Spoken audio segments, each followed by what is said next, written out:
So this morning, the White House is going full court press on defending President Trump's blow up with the president of Ukraine. Yet a new poll shows that more than half of Americans still are backing Ukraine in its fight against Russia. That poll conducted before that disastrous meeting took place, but still offers a good sense of where the American people are right now. CNN's Harry Enten is looking at it all for us.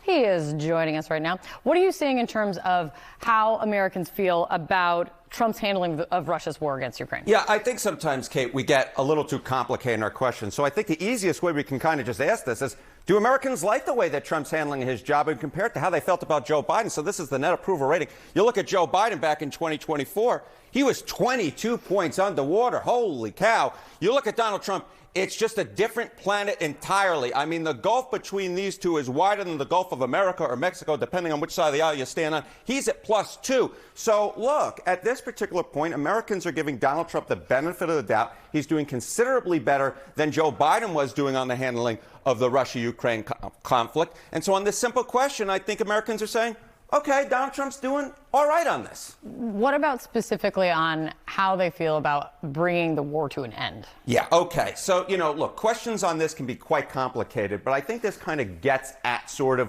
where the American trend line is. Americans on the Russia-Ukraine war want a quicker end of the war, but Russia keeps its captured land. Look at this, 50%. Bare majority coming in here. Support Ukraine's right to fight, even if it means a longer war. That's at 48. This is very, very close. But the trend line on this question is so important because that want a quick end of the war, look at this. You go back to August of 2022, it was at 31%. Now we're at 50%. I mean, that is a rocket ship upwards in terms of the Americans who want a quick end to the war, even if it means Russia keeps the captured Ukraine land. Americans are moving closer and closer to wanting a compromise, even if it means that Ukraine doesn't really get what it set out to want, at least at the beginning of this war. And Americans' views on Russia are shifting as well. Absolutely. I mean, one of the reasons why we're seeing this is Americans who say Russia is an enemy. You go back to 2023, it was 64%.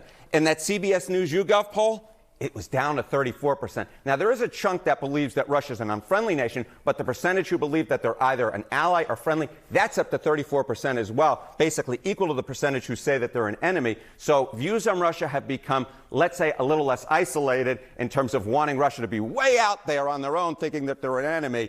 At this particular point, they're starting to see Russia a little bit more friendly, and I think that's part of the reason why Americans want to see a compromise at this particular hour.